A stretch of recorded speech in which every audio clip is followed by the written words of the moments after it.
अस्सलाम वालेकुम जी स्टूडेंट्स। उम्मीद करता हूँ आप खैरियत से होंगे।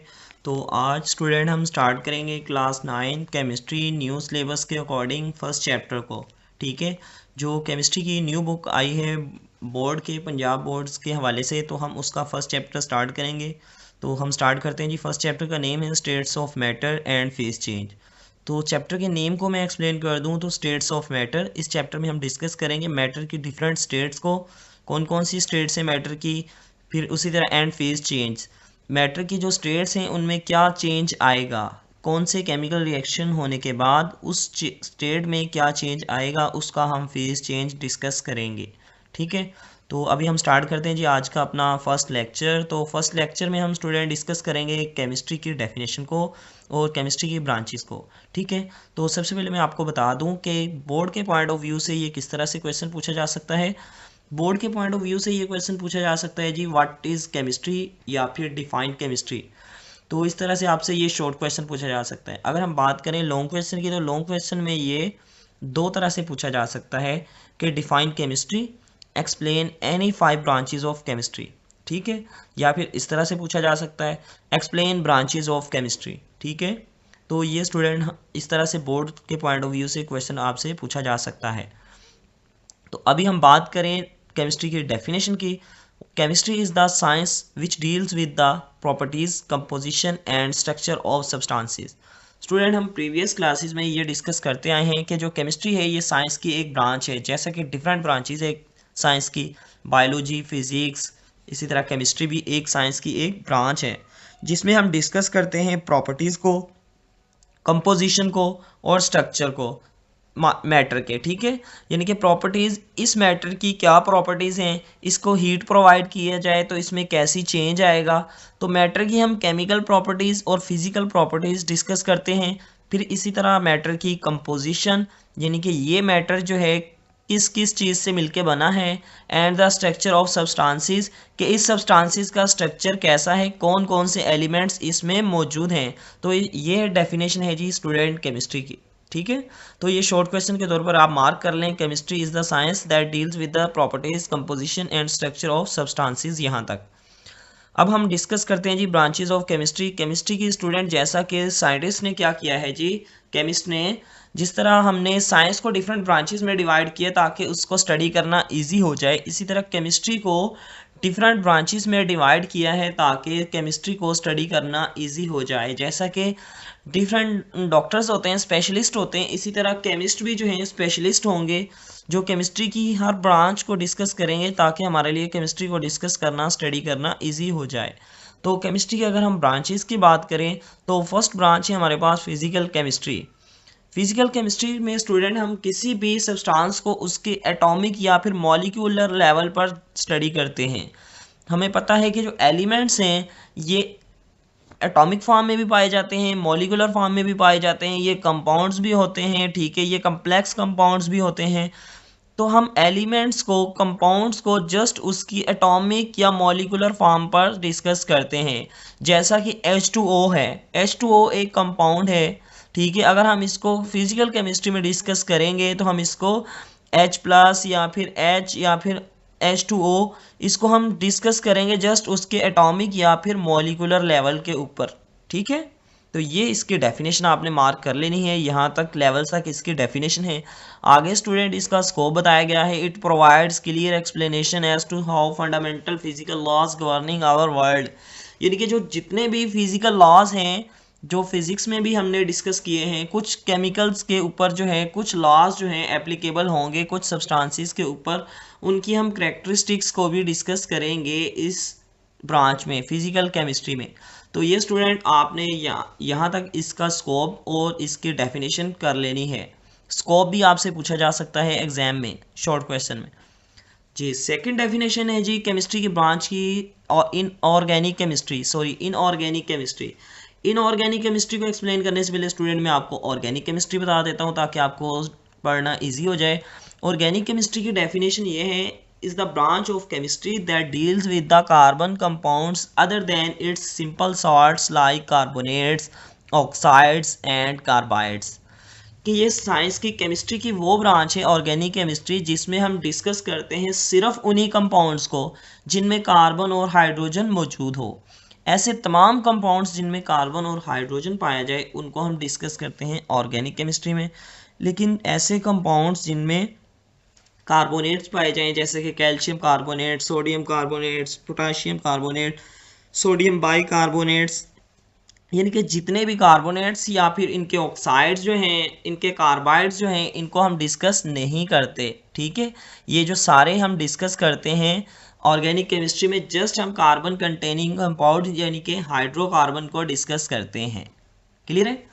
अगर हम इसके स्कोप की बात करें, एप्लीकेशन की बात करें, तो यहाँ से स्टार्ट होता है। In this branch we study the structure, formation, properties, composition and reactions of carbon containing compounds. Organic chemistry में स्टूडेंट हम जस्ट कार्बन कंटेनिंग कंपाउंड्स को ही डिस्कस करते हैं। ठीक है, अब मैं बात करता हूँ जी आपसे इनऑर्गेनिक केमिस्ट्री की। तो इनऑर्गेनिक केमिस्ट्री में हम डिस्कस करेंगे, it is the study of synthesis and properties of compounds that do not contain carbon hydrogen bonds. ऐसे तमाम कंपाउंड्स जिनमें कार्बन और हाइड्रोजन बॉन्ड नहीं पाया जाता। फॉर एग्जांपल कौन सा है? कार्बन डाइऑक्साइड, ठीक है, अमोनिया, NH3। तो ऐसे तमाम कंपाउंड्स जिनमें कार्बन हाइड्रोजन बॉन्ड नहीं पाया जाए उनको हम डिस्कस करते हैं इनऑर्गेनिक केमिस्ट्री में। ठीक है, तो ऑर्गेनिक केमिस्ट्री का एक एग्जांपल मेरे माइंड से निकल गई, मैं आपको दे देता हूँ। यूरिया, आप कह लें यूरिया एक ऑर्गेनिक कंपाउंड है, तो आपने एग्जांपल में भी बता सकते हैं कि urea is the organic compound and the study of organic compound called organic chemistry. तो इनऑर्गेनिक कंपाउंड्स की मैंने आपको एग्जांपल दी है जी, अमोनिया एंड कार्बन डाइऑक्साइड। तो इसकी मैं एक्सप्लेन करूँ इसका scope, and inorganic compounds can be composed of metals, non-metals or mixture of these salts, acids and bases। तो इनऑर्गेनिक कंपाउंड्स की जो नेचर है वो स्टूडेंट्स ऐसी हो सकती है, वो मेटल्स भी हो सकते हैं, नॉन मेटल्स भी हो सकते हैं, या फिर इन मेटल्स के मिक्सचर भी हो सकते हैं, या फिर वो सॉल्ट्स भी हो सकते हैं, एसिड्स भी और बेसिस भी हो सकते हैं। ठीक है, तो ये इनऑर्गेनिक केमिस्ट्री भी हमने एक्सप्लेन कर लिया, ऑर्गेनिक केमिस्ट्री भी एक्सप्लेन कर लिया। अब मैं स्टूडेंट बात करूं एनवायरमेंटल केमिस्ट्री की। फोर्थ ब्रांच जो केमिस्ट्री की वो है एनवायरमेंटल केमिस्ट्री। तो एनवायरमेंटल केमिस्ट्री में हम डिस्कस करते हैं जी, it is the scientific study of chemical and biochemical phenomena that occur in this planet. यानी कि जो हमारी अर्थ के ऊपर जो है, अर्थ हमारी एक प्लेनेट है, अर्थ के ऊपर जितने भी केमिकल या बायोकेमिकल प्रोसेस अकर हो रहे हैं, ठीक है, केमिकल या बायोकेमिकल प्रोसेस हमारी अर्थ के ऊपर जितने भी हो रहे हैं इनको हम स्टडी करते हैं एनवायरमेंटल केमिस्ट्री में। फॉर एग्जांपल मैं आपको एक्सप्लेन करता हूँ, बिल्फर्स जो ऑटोमोबाइल गाड़ियाँ चलती हैं, ठीक है, ये जितनी भी गाड़ियाँ चलती हैं इनमें से नाइट्रोजन और सल्फ़र के ऑक्साइड्स जो हैं निकलते हैं। जब ये ऑक्साइड्स निकलते हैं तो ये हमारे एनवायरनमेंट में कुछ पोल्यूशन काज करते हैं। तो इसको हम डिस्कस करेंगे, स्टडी करेंगे किसमें जी, एनवायरमेंटल केमिस्ट्री में। यानी कि रेन होने से जो क्या इफ़ेक्ट पड़ेगा हमारे एनवायरनमेंट में, या फिर हीट के इंक्रीज़ होने से, या फिर ग्लोबल वार्मिंग के इंक्रीज़ होने से हमारे एनवायरनमेंट में क्या इफ़ेक्ट पड़ेगा, इसको हम डिस्कस करेंगे एनवायरमेंटल केमिस्ट्री में। ठीक है स्टूडेंट, तो अभी हम इसके स्कोप की बात करें। स्कोप की बात करें तो इसमें हम डिस्कस करते हैं, वो study the sources, reactions, effects and feeds of chemical species in the air, soil, water and environments. ठीक है, तो ये इसकी क्या थी जी, स्कोप या फिर एप्लीकेशंस। नेक्स्ट है जी एनालिटिकल केमिस्ट्री। एनालिटिकल केमिस्ट्री में हम एनालिसिस को स्टडी करते हैं, यानी कि किस कंपाउंड में कौन कौन सी कंपोजिशन मौजूद है। बिलफर्ज में आपको एक एग्जांपल देता हूँ, एक कंपाउंड है जी हमारे पास, आप कह लें CH4 कह लें या कुछ भी कह लें, ठीक है, कोई भी कंपाउंड है, तो हमने डिस्कस करना है उसमें कौन कौन से कंपोजिशन है, उसको एनालाइज करना है, इसकी क्वालिटी कैसी है। ये हमारे पास जो एनालिसिस है स्टूडेंट, ये दो तरह के हो सकते हैं, एक हमारे पास क्वांटिटेटिव या फिर क्वालिटेटिव एनालिसिस हो सकते हैं। तो इस एनालिटिकल केमिस्ट्री में हम उसकी क्वालिटी को भी चेक करेंगे, उसकी क्वांटिटी को भी चेक करेंगे कि इसमें कौन कौन से एलिमेंट्स मौजूद हैं और कितनी क्वांटिटी में मौजूद हैं। ठीक है, अभी मैं आपकी डेफिनेशन एक्सप्लेन करता हूँ। This branch of chemistry deals with the analysis of different substances, यानी कि जो डिफरेंट सब्सटेंसेस में होने वाले एनालिसिस को हम डिस्कस करते हैं। इट इन्वॉल्व्स सेपरेशन, तो वो सब्सटेंसेस को सेपरेट करना भी हो सकता है, इसकी आइडेंटिफिकेशन भी हो सकता है, या फिर हम उसको डिटरमाइन कर सकते हैं कि इसमें कौन कौन से जो है मटेरियल मौजूद हैं। ठीक है, जैसे कि मैंने आपको कहा जी H2O है, इसका हम एनालिसिस करें तो हमें ये पता चलता है कि इसमें हाइड्रोजन है और ऑक्सीजन है, तो ये इसका एनालिसिस हो गया। अब हम इसका बताते हैं जी क्वालिटेटिव एनालिसिस, यानी कि इसमें हाइड्रोजन ऑक्सीजन के अलावा तो कुछ नहीं है, तो ये हो गया इसका क्वालिटेटिव एनालिसिस। अगर हम बात करें क्वांटिटेटिव एनालिसिस की, तो क्वांटिटेटिव एनालिसिस होगा जी इसका कि इसमें हाइड्रोजन कितना है, ऑक्सीजन कितना है, तो ये इसकी होगी क्वांटिटेटिव एनालिसिस। तो एनालिटिकल केमिस्ट्री में हम जस्ट एनालिसिस को ही डिस्कस करते हैं। अभी हम बात करते हैं जी बायोकेमिस्ट्री की। तो biochemistry is the branch of chemistry that deals with understand life through chemical process, जिसमें हम हमारी लाइफ में होने वाले डिफरेंट केमिकल प्रोसेस हैं, जैसा कि बायोकेमिस्ट्री दो वर्ड से मिलकर बना है, बायो और केमिस्ट्री, यानी कि लिविंग थिंग्स के अंदर पाए जाने वाले जितने भी केमिकल प्रोसेस हैं। जैसा कि प्लांट्स में एक प्रोसेस पाया जाता है जी फोटोसिंथेसिस, इसी तरह एनिमल्स में एक प्रोसेस पाया जाता है जी सेलुलर रेस्पिरेशन।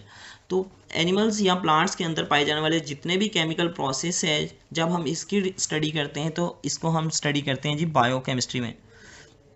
अगर मैं बात करूं जी इसके स्कोप की, it is the study of chemical substances and vital process occurring in living organism, जो कि मैंने आपको ऑलरेडी एक्सप्लेन कर दिया है। तो वो प्रोसेस कौन कौन से हैं जी? For example cellular respiration and photosynthesis. Biochemistry provides insights into the structure and function of molecules such as proteins. Biochemistry से हमें पता चलता है जी मॉलिक्यूल्स के स्ट्रक्चर का, जैसा कि proteins, carbohydrates, lipids and nucleic acid. ठीक है, इनके स्ट्रक्चर को हम डिस्कस करते हैं जी। नेक्स्ट है जी हमारे पास न्यूक्लियर केमिस्ट्री। न्यूक्लियर केमिस्ट्री में हम नेम से ही हमें पता चल रहा है जी nucleus.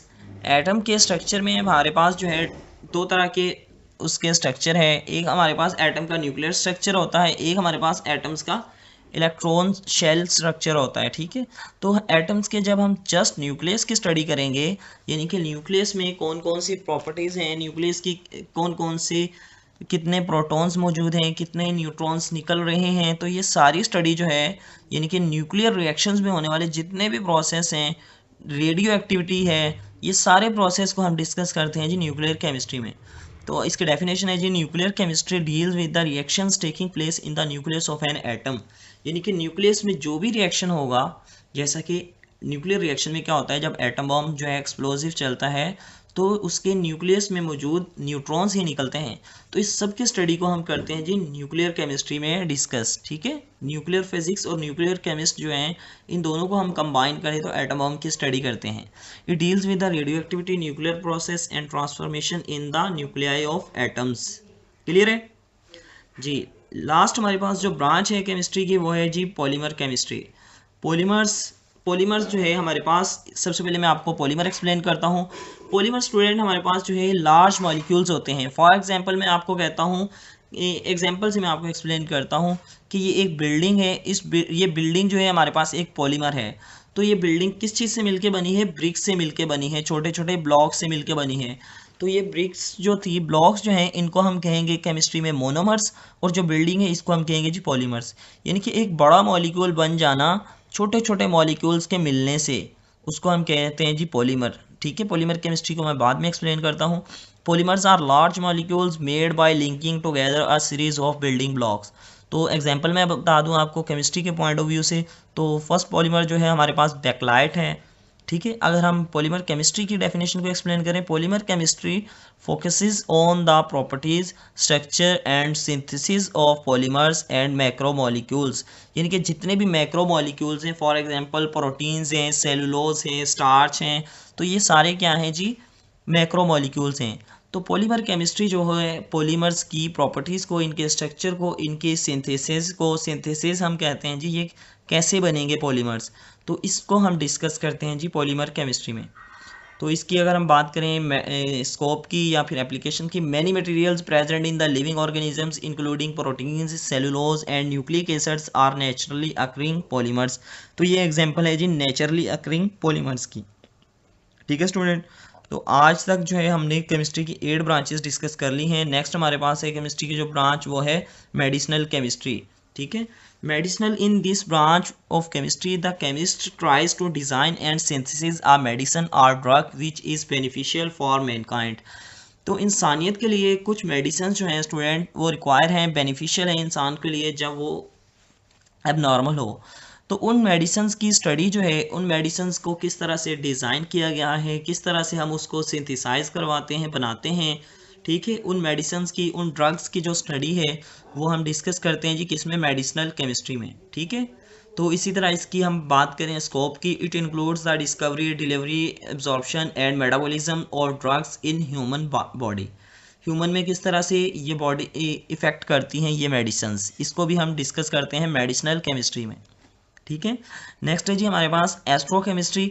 It is the study of molecules and ions recurring in space and interstellar space. इनके जो हमारी स्पेस में कुछ मॉलिक्यूल्स और कुछ आयंस पाए जाते हैं, उन मॉलिक्यूल्स की, उन आयंस की जो स्टडी है जो स्पेस में मौजूद हैं, उसको एस्ट्रोकेमिस्ट्री हम कहते हैं। जैसे कि एस्ट्रोनॉमर्स, ठीक है, तो वो भी हम स्पेस में स्टडी कर रहे होते हैं, स्पेस के अबाउट। जो स्पेस में पाए जाने वाले मॉलिक्यूल्स हैं, आयंस हैं, जब हम उसकी स्टडी करेंगे तो वो कहलाएगी केमिस्ट्री की ब्रांच एस्ट्रोकेमिस्ट्री, और वो जो स्टडी करने वाले होंगे उनको हम कहेंगे एस्ट्रोकेमिस्ट। In this discipline, we study the abundance and reactions of molecules and ions in the universe and interaction of these species with radiation. इनके जो सन से या फिर डिफरेंट रेडिएशन जो हैं स्पेस में पाई जा रही हैं, उन मॉलिक्यूल्स की, उन आयंस का, उन रेडिएशंस के साथ क्या इंट्रैक्शन है, उसको भी हम एस्ट्रोकेमिस्ट्री में स्टडी करेंगे। तो ये कंप्लीट डेफिनेशन कर लेनी है आपने एस्ट्रोकेमिस्ट्री की, ठीक है जी स्टूडेंट। यहाँ तक हमारा टॉपिक जो है आज का कंप्लीट हुआ। तो अगर उम्मीद करता हूँ सबको क्लियर हुआ होगा। अगर फिर भी कोई क्वेश्चन हो तो आप पूछ सकते हैं।